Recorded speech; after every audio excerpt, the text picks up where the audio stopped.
Hello everybody, it's Dominic here with another Cavalry tutorial. Today we're going to be going over the material sampler, which is something that a few people have asked me questions about on Instagram, and I'm sick of answering those questions individually, so I thought I'd do a tutorial and then you guys can stop asking me questions about it, and then you will know as well. You too can create uh, well, what I think relatively interesting kind of procedural animations. Let me show you what we're talking about. So this is one I made earlier, and I'll just break it down. If you don't want to hear me kind of just explain what we're going to be doing and the techniques involved, if you just want to know what to do and when, skip forward. And you don't have to listen to this, but it'll benefit you. It might. So all we have here, it's a grid of squares, and there's two different kinds of squares. One's an outline, one is solid squares.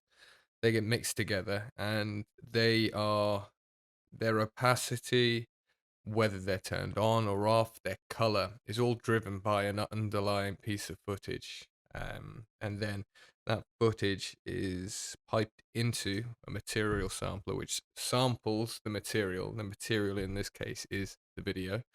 And then we can use the map that creates essentially to create to drive all of our animation. We're not going to do any keyframes.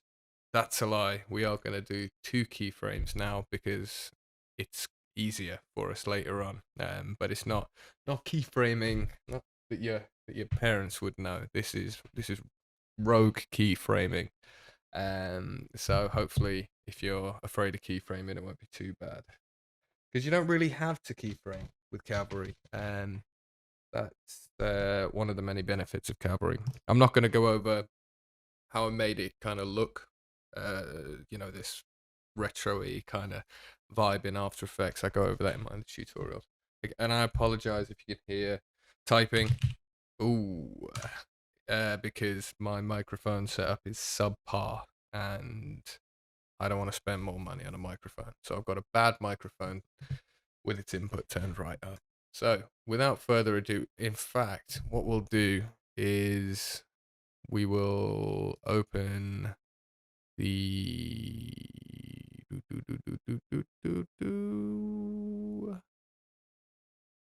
is it this one? Right, we'll open this one. I think this is the right one. I tried to record this tutorial yesterday, but I forgot how I did it. And I got really angry with it. And so I stopped. And I've come back at it today with hopefully a bit more of a level head. Here we go. This is one I'll quickly show you guys. Is this right? Did do a scene where I cleaned this all up, but that doesn't matter. Let me just quickly grab this because I know what's going on, even if you guys don't. Come on. Oh, easy peasy. Right, so again, there's what we're going to make is comprised of three layers. We might not make something that looks exactly like this, but the techniques will all be the same. And those techniques are using using a duplicator, or yeah, using one duplicator to create a grid like this that's dynamic and will change if we change the amount of squares. That will all update automatically, and again, that's all will be decided by the video that's underneath. And that's all the stuff you can see here. So that's all of this. I haven't made it look like this. It's all determined through the piece of footage that I decided to use.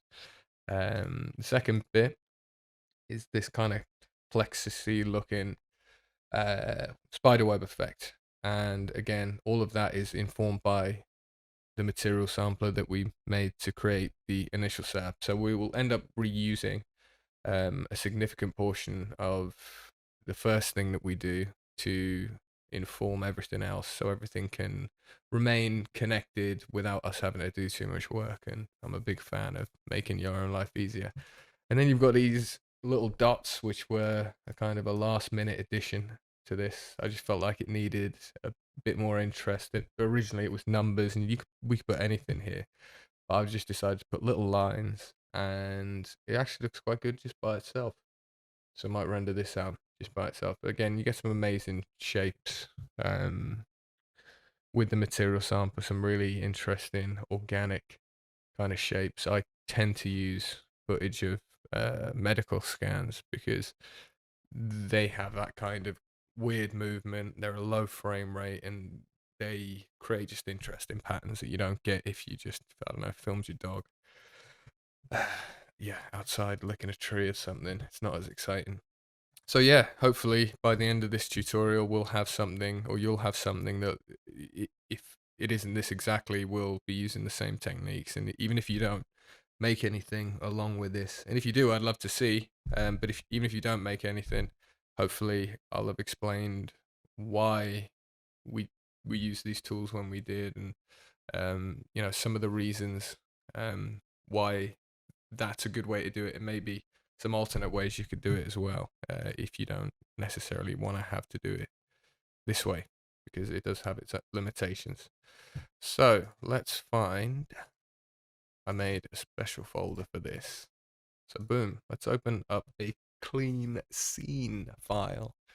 And first thing we're going to do is we're going to load in our footage. I have a piece of footage here, which is by some German geezer called Dr. Kurt Michael Karl Zeiss. That's quite a name. I'm going to rename this. Oh, wrong one. Right, just call it source footage. There we go. And my source footage is just, and as we see here, it's kind of cells under what I assume is some kind of microscope. And I know this footage is 460 pixels by 460 pixels because I made it that. And it is 750 frames long. So this menu that I'm in now is just your project settings kind of window. And if we can change frame rates here, change the background color, and we'll turn it to black and then off. Because occasionally what you want to do, Cavaly, I mean, obviously for a number of reasons you might want a transparent background, but we don't want to see anything through. In fact, no, we don't. We do want to see a black background. My bad. So yeah, just set black again. Totally dependent on how you want it to look, but a black background looks quite good. So now we've got our source footage.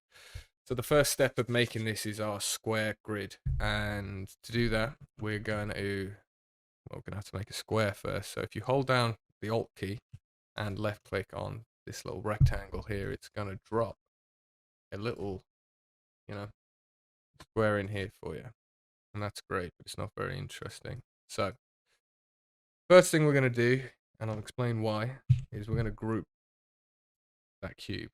And the reason we've grouped the cube is because we're going to duplicate the cube. And in Cavaly, when you duplicate a primitive shape or anything really, what happens is the duplicator hijacks some of that primitive shape's properties. So the things it will hijack, and generally that it will hijack, is from position, down to opacity and blend mode, I guess. So we want to retain the ability to affect these individually as we move forward, especially things like opacity, because it gives us an extra level of control. So if we group the shape before we put it in a duplicator, we retain the option to manipulate those parameters at a later stage, which will become clear while we've done that. So we're just going to call this source shape container. There we go. And we'll call this source shape. There we go. And we'll just label stuff to kind of differentiate it in our own minds. Great. Select the source shape container, hold down Alt, come up here to this little grid dot thing, and that is create duplicator. You hold down Alt, click on that, it will automatically input whatever element you had selected in the scene window. And so we can drop the source shape container into the duplicator again, just to keep things clean. And we'll just make that the same color as what we had underneath. So what the duplicator is doing, it's taking that source shape and duplicating it a bunch of times.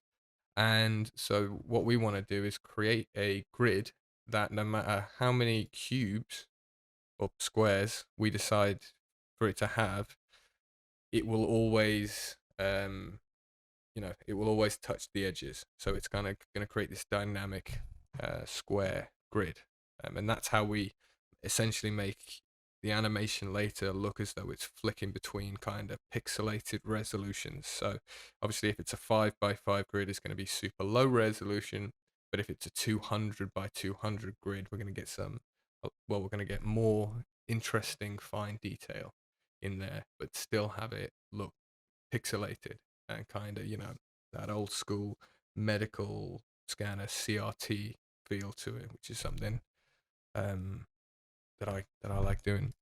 So because we know we're always going to want the amount of cubes in both X and Y to remain the same, and we always know we want the width and height of this to remain the same, we'll just go ahead now and connect those together. So you can grab the count X, drag it onto Y, and drag the size width and drag it onto the size height. And then all that means is when we change one of these, they'll both change. See? And that also means if we then connect something else to it, it will affect them both in an equal manner. And that is going to be important later on. But onto the material sampler. So again, apologies, I'm using keyboard shortcuts you might not be aware of. If you want to reach this menu, which is the menu that allows you to access all of the elements, behaviors, deformers, primitive shapes, everything you can reach anywhere else, you can reach using this menu. You can obviously type things in here, or you can use, if you know where they are and you don't want to type, you just want to click, you can use these sub menus here. But to get to that menu without having to click that button, hold Control, full stop. If you're on a Mac, I'm pretty sure it's the same. If it's not, do some kind of combination involving a full stop and one of those weird buttons on the bottom left of your keyboard, and it should pop up. And then we're going to just type material sampler, or the beginning of that. Great, and we got material sampler, and the first thing we're going to do is label that mat. Ooh, too many capitals. Mat sampler, and then we're going to just call it color with a U. And that's because this first one is going to, you guess it, inform the color of the cubes. So what we want to do is take our source footage and grab your little circle jobby, pick whip for those of you who have come from After Effects, and just allow it to go into the input shape. Once it's in the input shape, you'll see you have this little kind of backwards arrow here, which just tells you that it has an ingoing connection. And now we want to make an outgoing connection. So grab the material samplers, pick whip, circle jobby, and you want to drop it. Ooh, drop down your duplicator so you can see the source shape. Isn't it nice not to have a pre-composition for that? Drop it into source shape and go fill color. There we go. That's pretty interesting. So now all of the cubes have changed color. And why is that? It's because at the center point of each one of these cubes, the material sampler is taking the color information of the center of each of these cubes from the footage below and then applying that color to the cube. And that's what we end up with. And that in essence is how the material sampler works. It doesn't look very good now, but I will show you why that is.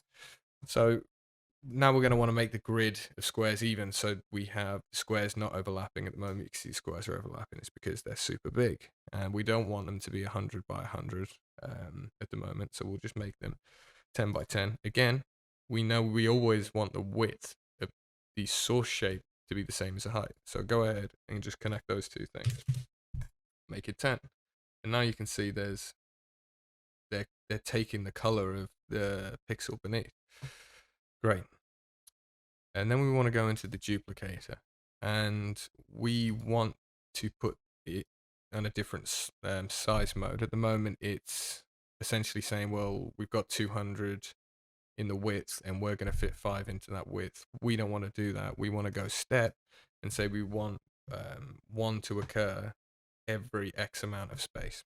And we know that each cube square is 10 wide. So if we make it 11, then there will be 1 in between each one of those squares, which then allows us to do this.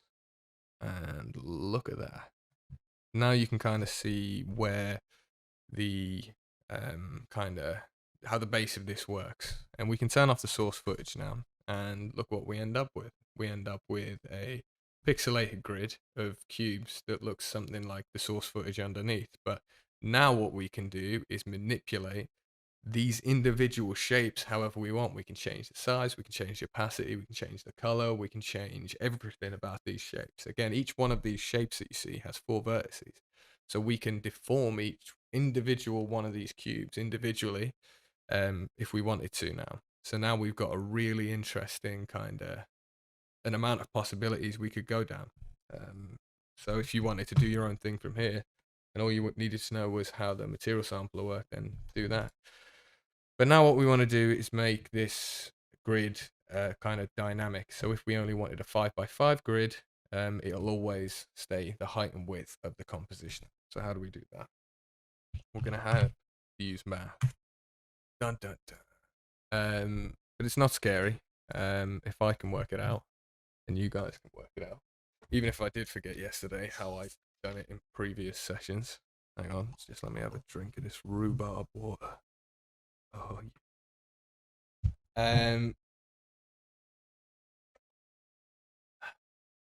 right, so how are we going to do it? So we know our composition is 460 pixels by 460 pixels. So we want to take that as our first operator. If yours is different, obviously just apply the composition. It's going to be easier if it's a square.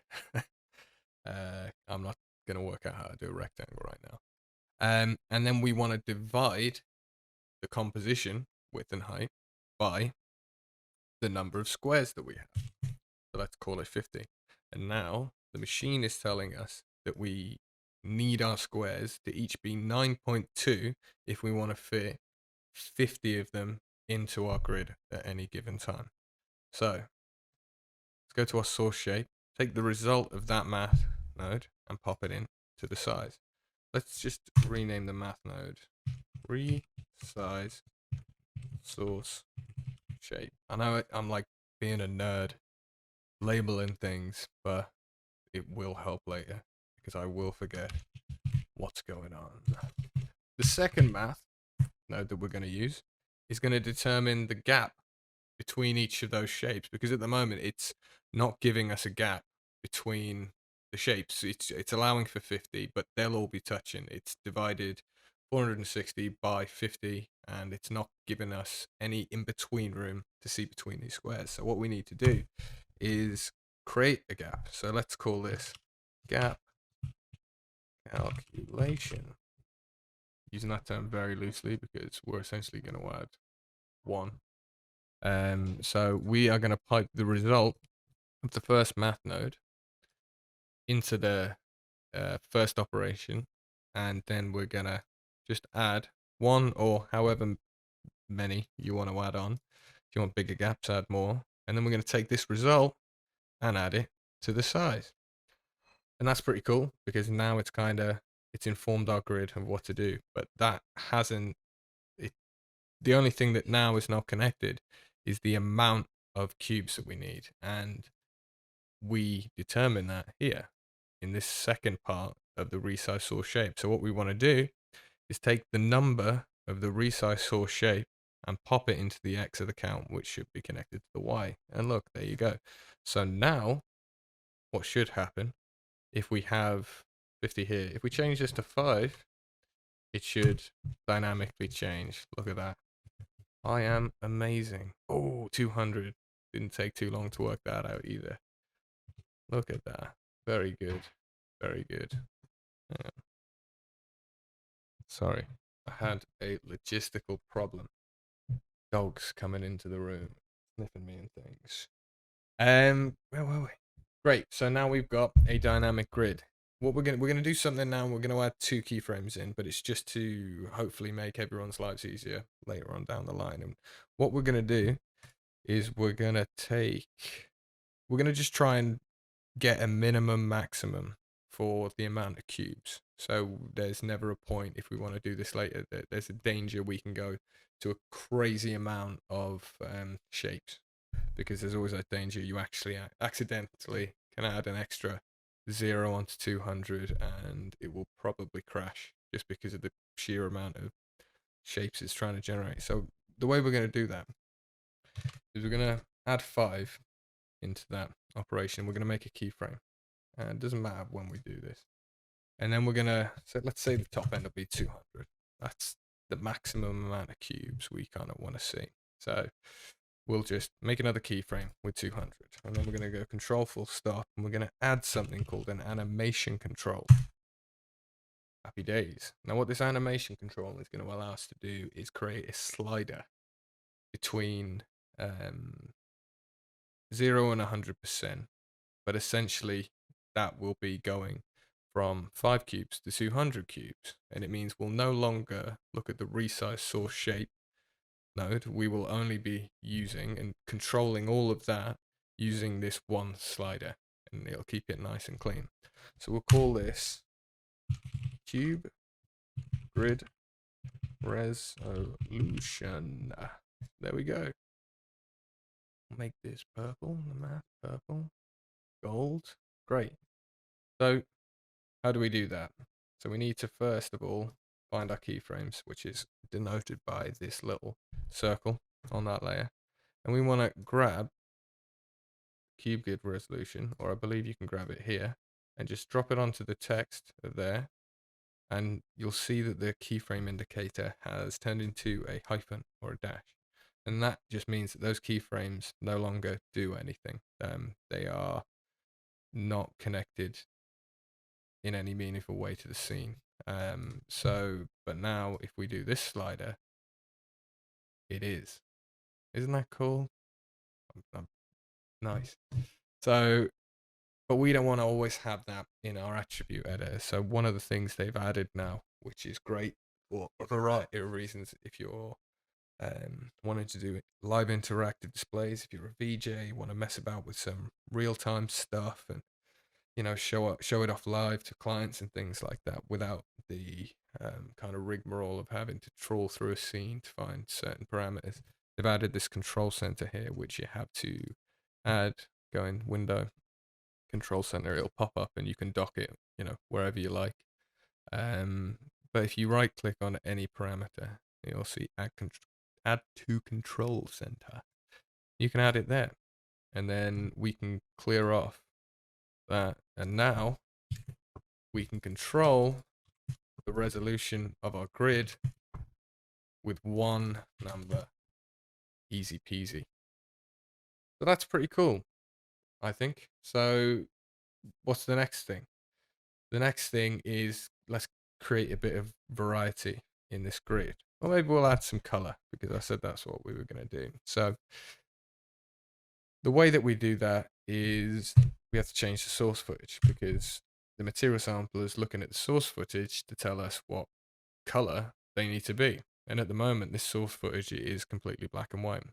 And it has to be black and white if you want to do certain things with it later. It doesn't have to be, because we can make it black and white in Cavaly, but it's easier for me if I put it in black and white. So we'll call this source footage, and we'll just smash color onto the end of that. We're going to have to make a few source footage, and come into here and go filters into your source footage color, and then you can add something called a tritone, which haha, it didn't crash. That's good. I didn't think it should. And then now we can color this however we want. I can't remember how I colored the other one. In fact, I've got 3 colors here that I'm gonna use. So we'll make the highlights this light blue. We'll make the midtones that pinky color, and the shadows can be this garish orange. So that's a bit crazy. I'm not sure I like that. Let's turn the resolution down to 25%, and then we'll be able to get something. So there you go. Now you can see. So actually I want this to be shadows. So let's make that like that. And we want to differentiate between these two. We'll do that, but then that's not kind of colorful enough. So that's kind of cool. That's kind of cool. Right, so now what we have is this I don't like that.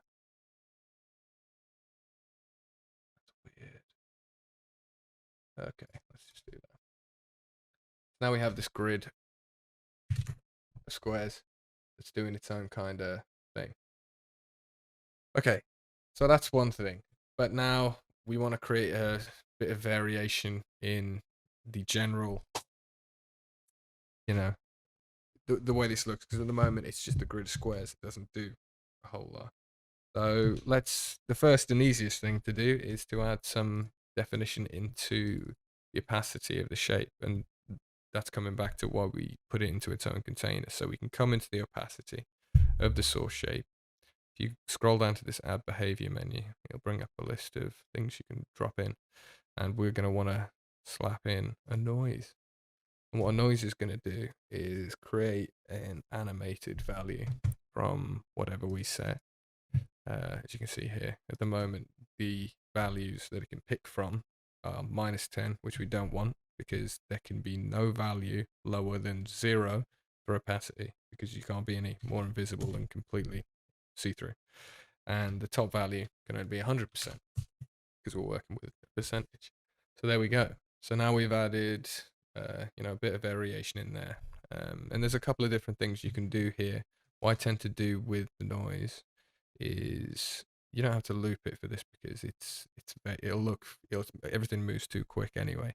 I tend to put this on cellular noise, which is a bit more on off and a little less fluid. And so you can see there it's kind of gone a little bit weirder.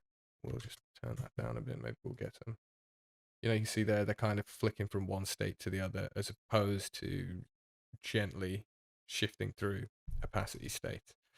And I like to turn the stagger down because then it gives us, these kind of crazy shapes. And I also like to come in here and turn off use position. Then, make it maybe not so obvious what's happening. There we go. So now we've got a bit of that. So that's pretty cool. Great. So that's essentially the grid. Should I show you how I did the lines one with the width? Because there's a bunch more math in there. Right, we'll try. And if I fail, then I'm just going to leave it and I might cut it out. So in the one I did, I also had a cube or a square that was outlined and had a stroke. So it kind of just gave us a little extra variety of shape. And that might be a good thing to show you, actually. And all we need to do, if we want to add that in, well, there'll be more. But the first thing we have to do is duplicate the source shape container. It's going to be called source shape container copy. And we're going to call it source outline container. Just make that a different color, just so we know what we're looking at. And then we're going to call this the source outline, not tomato sauce. Great. And then we want to take that container and add it into our shape. And obviously it's not going to do anything because it is the same, because the fill is active. So if we turn that off, basically what the duplicate is doing is saying it's on auto index at the moment. And index is basically just a list of things that are going into it. So auto index is just going to cycle through however many inputs it has. So if you had 3 inputs, it go, 0, 1, 2, because the index always starts at 0. But at the moment it's going 0, 1, 0, 1, 0, 1, 0, 1. We don't want that to happen. So what we're going to do, we'll do that now before we start getting into anything else, is we'll come here, we'll turn off auto ID. And now it will take the first index. And again, we don't want that. So we're going to come into shape ID here. And again, add behavior and add noise. We're going to do it a little bit differently this time. Again, turn to cellular because there's no state in between 0 and 1 that the duplicator can recognize. So why would we have a shift like that? So if you put 0 and 1, all of those gaps, when we add the stroke to this other shape, will fill in those gaps. And that's what I'm going to show you now. And again, we can turn things down like this. So we end up getting crazy patterns in there. And what we can do is take the stagger, add a noise, and say, maybe let's go 0.2 up to 2, and then because we want this to be applied all the same, we go position and turn off incoming index. I think that's right. I think what I've done is right. Great. So now, if we go to source outline, go to stroke, add in the stroke, but now the stroke isn't the right color. That's not the color that we want, right? So we need to come back to the source footage color. No, we don't. We want the material sampler color, and we want to drop that into stroke color. And now you can see that the strokes as well have been affected by the color of the source underneath. Great. And now we can change that. What we want to do is change the alignment of the stroke of that square to inner, so it doesn't bleed out into the gap that we created with the math nodes before, because otherwise what was the point? But when we now change the resolution of this grid, the thickness of these lines doesn't get bigger, which isn't necessarily a problem, but I would like for them to get thicker. And I believe I did some crazy math to get that to work. So let's add a math node. Basically, we want the size of the cube to directly affect the width of the line. So the thing that decides the size is this resize. So we want this result to go into here. And we want to divide it by 5 and then put that result into the source outline. Source outline. This is the math. Take the result of that math, pop it into the width. Oh my god, did it work? Oh my god. It did work. Okay, I'm pretty happy about that. Right. That was pretty decent. Okie dokie. Alright, enough patting myself on the back. Yubba dub dub. Okay, let's change that to width, resize. Ooh. Calculation. That's great. And we will just pop this down in with the mass. I'm going to put stroke before that, otherwise I will get confused.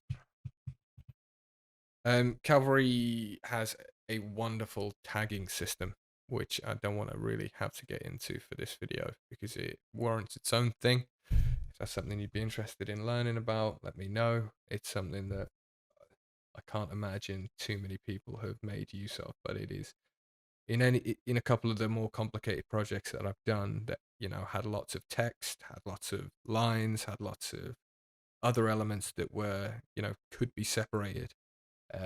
It was amazing. So maybe I'll get into that in, you know, a different one, because we could come down here and then we can start seeing stuff by color and all kinds of things. Maybe next time. But great. We've got our resolution grid and it's doing everything we want, but it's a bit busy at the moment, and the way we're going to combat that is by eliminating some of these cubes after we bothered putting them all in. And how are we going to do that in a way that is procedural? So what I have done is I'm going to make another source footage, and we're going to call this source footage visibility. And essentially what we're going to do is remap the black and white values of that source footage to then drive the visibility of the duplicator. So we will be able to eliminate a certain amount of these squares to make room for the lines we're about to put over the top of them. So let's do that. Duplicate your source footage color and then rename that source footage Viz, because I'm lazy. Great. So I'll tell you what, let's pop this over the top and let's group this. The shortcut to group is Control G. Let's call this base grid. Great. We're going to turn that off. And then we're going to have a look at this footage. We're going to delete the tritone because we just want black and white values. So great. So just looking at this footage at the moment, what would happen is because the black and white values are, if we just put this straight into the in fact, I'll show you. What am I talking about? I'll just show you. And we're going to need to duplicate our material sampler. So come into your material sampler and change the material sampler to just label it bitch, something that's not lazy. And we are going to want to disconnect the color material sampler source footage and input this new black and white one. I'll tell you what, I'm going to drop this. Ooh. Right, okay, that's why. I'll turn that off. Does it? Okie dokie. Very good. Right. So if I put this material sampler into the visibility of this duplicator, it's going to eliminate a whole color that we did with the old one because the black values are directly mapped to one of the colors that we picked. So let's just see what happens. Shape visibility.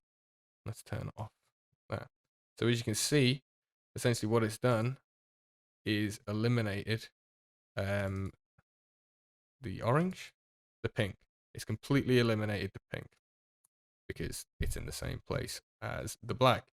So what we want to do is, and I think the way I did it with the other one, it's just about finding the sweet spot. And what I wanted to do was kind of almost create an outline of where the action was taking place. So to do that, we need another tritone in the source footage because we want to just mess about with the way the black and white values occur.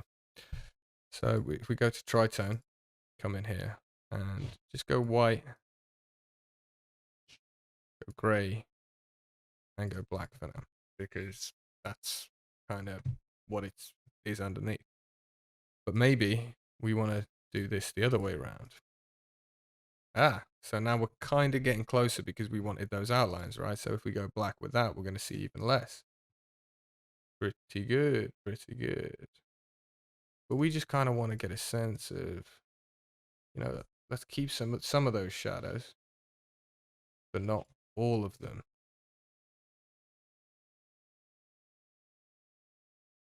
And let's cut out just a few of those middle ones as well, just so we can see those gaps. Okay, that's pretty good. That's pretty good. Right, okay, so now as we play this, it should be move quite quickly and fast. There you go. And now there's a lot of different things happening here without us needing to really have done any animating. You know, I mean, it's pretty good like this, and you could have a whole wall of kind of UI elements based off of a piece of footage, and you slap different colors through it, and you'd be ready to go. But we don't just want to stop there. So that's our base grid, essentially. I mean, there's other things we can do. We could have the material sampler affect the size on certain values, and we could also make it move the position of these cubes based on what the color was underneath. But for now, we'll just leave it as that. Great. So that's the base grid. So what do we want to do? Now we've got the base grid, we want to create those weird little connections between them. So the way we're going to do that is, let's just duplicate the base grid. Let's call it connect shapes. We'll turn the one underneath off because we really don't need to be using that right now. Because we want to keep all of the calculations we've made, right? Because we don't want to have to get rid of that. I'll tell you, we don't need the color material sampler because we've already got one of those. So we can delete that and its source footage. The visibility we want to keep because what we're doing with this duplicator for the connect shapes is we're not actually going to see any of these cubes. We're just using it for the submesh, and that will make more sense in a second. Essentially, we just need this to tell our lines where they're going to connect to and from. So what we want to do is make even less of these appear, but kind of do it the inverse of what we see here. So we want where there aren't cubes to be cubes and where there are cubes to not be cubes. So how are we going to do that? So we need to make all of these, like the opposite to each other. So this can be white. Let's take this up to white. This can be more black. There we go. And we just kind of want to get those weird outlines, baby. There you go. Because the way the connect shapes works at the moment is it will look at all of these positions, all of these shapes are on, and it will try and put a line between each one of them. And obviously, if we had, as we see a 200 by 200 grid and it tries to put a line between even each one of those grids to another one, then we're going to have a crazy amount of information to deal with. So by getting rid of a lot of those shapes, we make it easier for ourselves. And obviously, this should play back in real time. I mean, that looks pretty good, but that's not what we want. And that playback 7 frames a second. Okay, not great. There's still a lot of shapes though. So let's add a connect shape. If you've not used connect shape before in Cavaly, where the hell did that go? Where is it? No, that's not good. Is it? Ah, sorry. It was hidden. So drop down to connect shapes, and we're going to call these main lines. 2 days. So now we got our main lines. So we don't need to see that duplicator anymore. In fact, we'll leave it on because it'll be good for the demonstration. I'll run quickly through this connect shapes because it might be of some interest to you guys. You can kind of ignore the position, rotation, skew, pivot because they're not to do with what the function of this actually is. You just got a couple of different settings here. Mode is one of the most important ones. Obviously, nearest is going to start connecting the points that are nearest to a certain point. Within range, you can set a range to search within. So one point will search within 400 units of itself, and if it finds another submesh, it will connect between those 2 points. At the moment, you can't create a minimum and a maximum, so you can only say you have to search within 400, but you can't say but only over 200, which would be good, but we don't have yet. And point index, which is just it runs through an index and starts connecting them in a row or in order, I believe. Connection limit, self-explanatory. It's going to limit the amount of connections that can be made overall, and per point connection limit is how many times each point can connect with another point. And skip points is going to say if you had an index of 1, 2, 3, it's going to say if you skip 2 or 1, it's going to then skip over 2, and you're just going to get 1 and 3 connected. Okie dokie. So how are we going to do this? We're going to go into the source shape and click the source distribution and go submesh. Great. And we're going to connect this duplicator into the... Why didn't that work? Weird. Come on, dude. Haha. There we go. And tell you what, we'll call this something different. We'll call this connect shapes dupe. There we go. Interestingly, oh, it did update. Okay, I won't disconnect it. But we want to come into the target, go submesh again, pop the connect shape into there. God damn it. That might be a bug. Great. Ooh, look at that. So now, as you can see, we've got this kind of web-like mesh running through our scene, which is exactly what we wanted. Let's just change them to be white and make them a bit thinner, just for now, just so we can kind of see what's happening. There we go. But at the moment, it's not reaching all of the shapes. Isn't what we want. Obviously, we want all of them to be connected, and that's probably got something to do with well, for a start, it'll be the per point connection limit, because it's saying each one of these points can connect to 5, and that will mean we'll reach our cap quicker than, say, if all they can do is go 3. And it depends what look you want. Obviously, if you only do 3, it's got a bit more of a kind of, I don't know, circuit boardy look. Whereas if you do go up to, say, 5, it's got a bit more of a webby look. But we'll go with 3 for now, just to keep it kind of limited.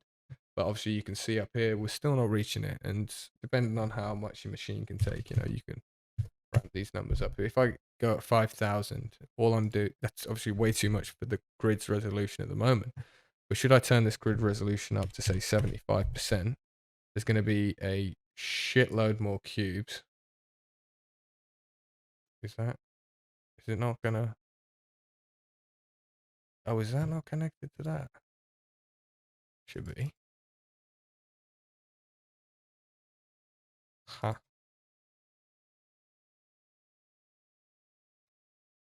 That's weird. Oh, something's happened here. Oh, is it because this isn't connected? No, that is. We will get to that in a moment. Anyway, so now those are connected, and as we can see, it's doing all of that lovely business that we wanted it to do. So that's pretty cool. Now, hopefully, if we turn that grid underneath on, it will match. So there we go. Now we've got a kind of matching grid. I won't go over length context in this video because I've done other tutorials on it. So if you want to use length context to say about these lines, oops. If you want to say have these lines be thicker depending on how long they are, or you want to change the color on how long they are, then check out my other tutorials and that's going to explain that to you. Very simple. You add a length context in and, you know, pipe the length context into the width, and then you tell it how long your longest line is, how short your shortest line is, and the rest is self-explanatory. Great, so let me just pause this for a second and work out now why this grid isn't updating. I assume it's because one of these calculations is now not piping through to this duplicator. So just let me find out why. I worked it out. It's because this is a different animation control. We need to kill that animation control. Or do we? Will that even work? Can we connect this animation control to more than one thing? Let's find out. So just grab the original cube grid resolution and pop it onto that. Oh, and it does work. Great. So if that was why, you just need to go into the copy we made of the original base grid, delete the cube grid resolution copy, delete that, and go into your old base grid, take the cube grid resolution and drop that onto the keyframed attribute of the resize source shape, and then those two things will be connected, and there we go. Look at that, very cushy. Oh, we can't go 200. 100%. Ho ho ho. That's a dense grid. Obviously, you can see there when the grid is very dense that there isn't enough resolution, or there isn't enough of a connection limit to allow us to go all the way up. But I reckon if we go 7,500, we'll nearly there. Let's go 10,000. Oop. Oh. There we go. That's pretty cool. Maybe if we go 5. Ooh, that's crazy, isn't it? Yeah. All right. We'll go 4. Split the difference. 10,000. Very nice. Great. 50. 20. There you go. So hopefully, I mean, this should play back relatively, painlessly, and that's pretty cool. Again, a lot of moving stuff for very little effort put in, like on our end, really, to get that kind of effect. So pretty happy with that. The last stage of this was the dots and lines that I put on, which were actually, they look quite nice even by themselves. So the way I did that was I created a basic line and control full stop just to create your basic line, and then type basic line and make this, I don't know, like 2. Change the color of your stroke to whatever you want it to be. Is that like a crazy?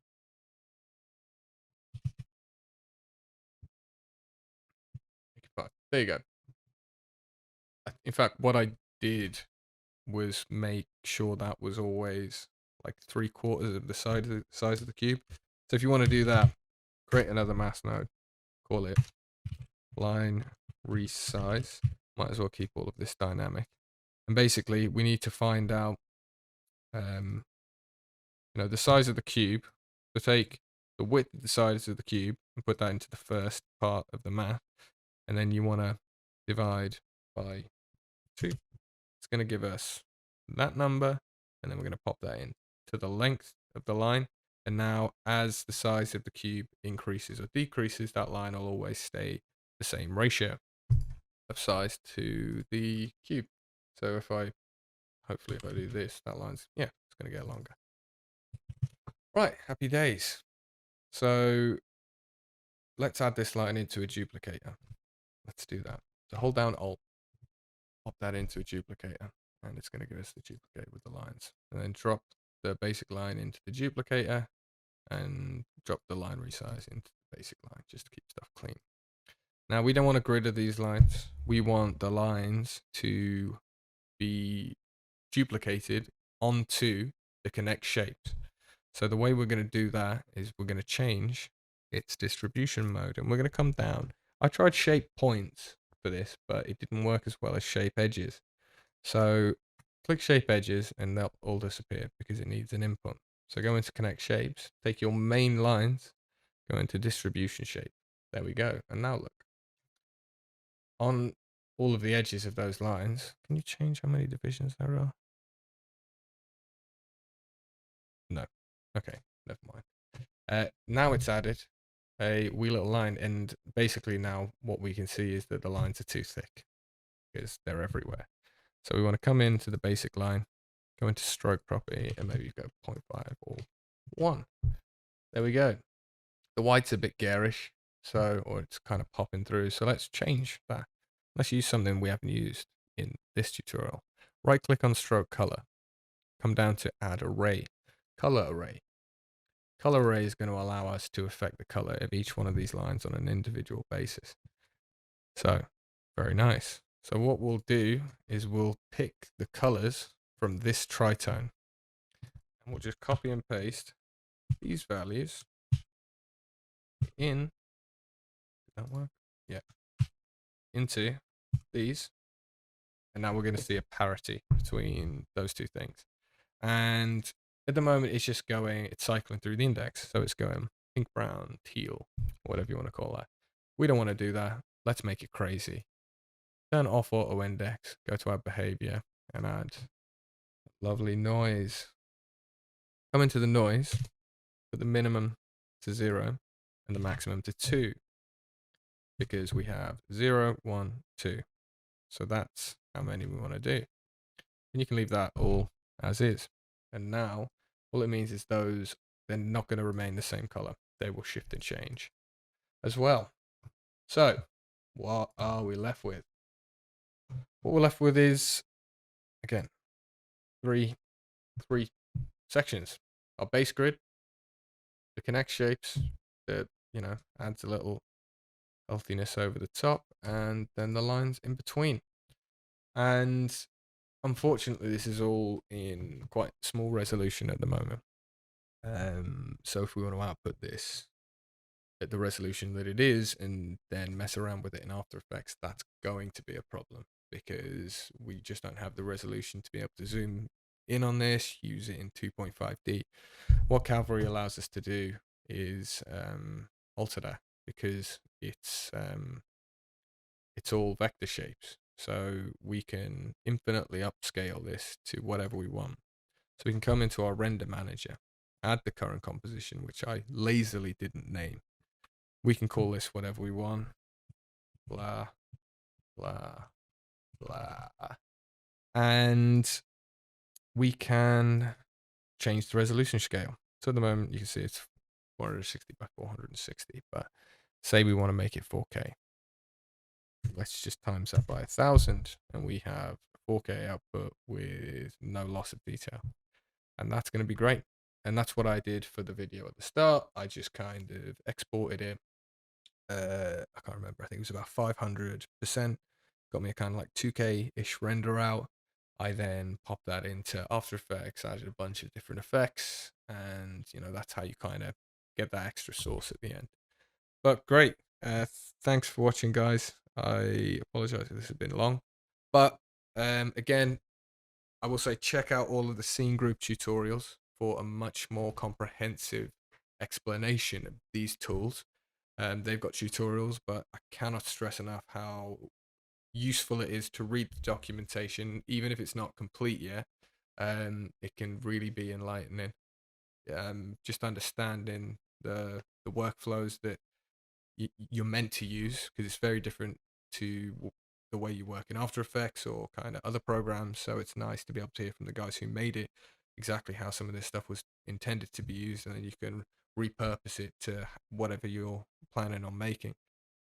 So there we go. Um, if you have any other questions about what I made, how I made it, then buy me a comment in the comment section on Instagram, anything like that. Hopefully, I explained everything quite well. I realized there were a couple of things that I didn't show you exactly how to do. There was a couple of bits of animation in my video where it flicked between kind of resolution states where the grid was, quite fine and quite big. All I did with that was animate uh, the resolution grid animation control slider. And you can just add a value array to that, add a noise to the kind of index, or you can just straight up put a noise in there and it'll move about like crazy. So yeah, any other questions, shout them out. Any other tutorial suggestions, I'd love to hear them. Maybe next time we'll try some more traditional animation with keyframes, and I can run through the ways in which Cavaly is better than After Effects, and just some of the ways that you can kind of use both of them in tandem to get the most out of both softwares. So yeah, thanks for watching.